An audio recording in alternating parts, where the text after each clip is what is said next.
Bonsoir Manon. Bonsoir Paul. Alors comme chaque semaine, tu vas nous partager tes idées de sortie pour ce week-end. Et ce soir, tu nous parleras de culture, de concerts et même de concours de saut d'obstacles. Et tout d'abord, pour commencer, direction Vassy avec un événement pour toute la famille. Pour toute la famille et même pour les tout petits, puisque ce spectacle est accessible dès 18 mois.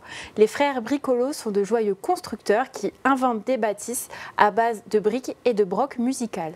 Entre théâtre d'objets, spectacle musical et performance clownesque, un spectacle intime, sensible et teinté d'une douce fantaisie burlesque. Je vous propose de regarder tout de suite un extrait.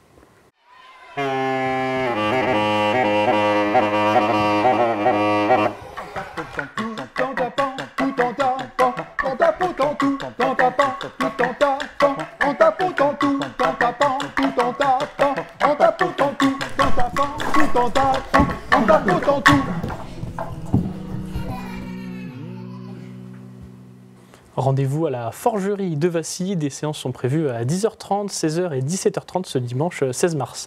C'est rare qu'on en parle dans la chronique, dans les sorties du week-end, mais tu nous proposes de l'équitation avec un concours de saut d'obstacles. C'est rare et c'est pour ça qu'on a décidé d'en parler ce soir. Vous connaissez certainement le centre équestre de Baudonvillers. Et bien justement, il organise un nouveau concours de saut d'obstacles ce samedi et ce dimanche. L'occasion pour vous de découvrir un peu plus l'équitation ou tout simplement de faire une sortie familiale. Et en plus, l'entrée est libre et gratuite. On repasse la frontière au Marnaises pour aller à Saint-Dizier. Tu nous proposes un concert qui sent bon les années 90, un groupe bien connu, Mano.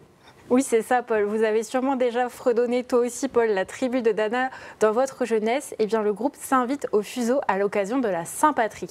Violon, cornemuse, Mano fait la part belle aux instruments emblématiques de la culture celtique. Depuis sa création en 1988, 12 albums sont nés. Requiem pour un Celte est le nouvel opus de cette saga celtique. Et pour le plaisir, je vous propose un extrait de l'album.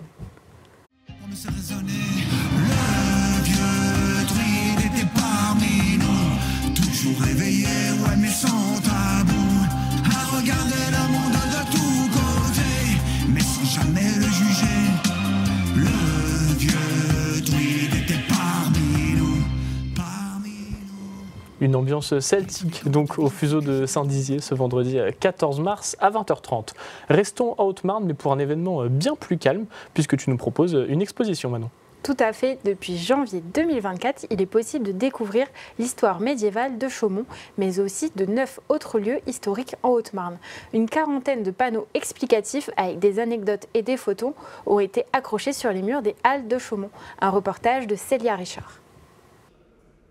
Un bond de 800 ans dans le passé, c'est ce que vous propose l'exposition Haute-Marne, porte du Royaume de France, les châteaux à l'époque de Jean de Joinville.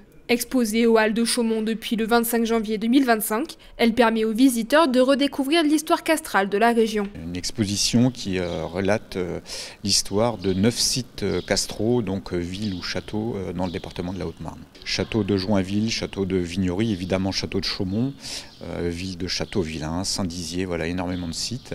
Donc ce sont des sites que l'on a retenus parce qu'ils conservent encore des éléments du XIIIe siècle, donc période où Jean de Joinville vivait. L'exposition met en lumière 9 sites fortifiés du département. Son objectif est de mettre en avant la richesse et l'influence des seigneurs de la région au XIIIe siècle. À l'initiative de l'Agence d'attractivité de la Haute-Marne, l'exposition a pour but de commémorer les 800 ans de Jean de Joinville. C'est un personnage qui a encore une grande renommée à Joinville, et encore sa statue qui est juste derrière moi, sa statue de Jean Cyr. C'est un personnage qui a vécu au plus près du grand roi Saint-Louis, qui a été un de ses conseillers, confidents, et qui, après sa mort, a écrit toute sa vie, du moins tous les passages au moment où il a vécu avec lui, et ce qui a permis notamment en 1297 de pouvoir canoniser le roi. La Haute-Marne est une terre de châteaux, avec une centaine de bâtiments dont les vestiges sont encore visibles aujourd'hui. Les 9 édifices choisis dans l'exposition retracent l'évolution de l'architecture à l'époque, surtout au niveau de la défense. Initialement inaugurée au château du Grand Jardin à Joinville en 2024, l'exposition itinérante s'est installée jusqu'au 27 avril à Chaumont. Et avant de clôturer cette chronique, tu nous emmènes dans la Marne pour découvrir Ninon Valder qui propose son concert en avant-première à l'Orange Bleu demain à 20h30.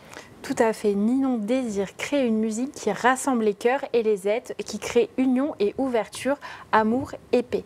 En elle, avant l'Argentine, il y avait l'afro-jazz funk et ses rythmes puissants. Elle est d'ici et pourtant c'est comme si une partie du monde l'avait traversée avec la musique classique, le jazz, des musiques africaines mais aussi les musiques argentines.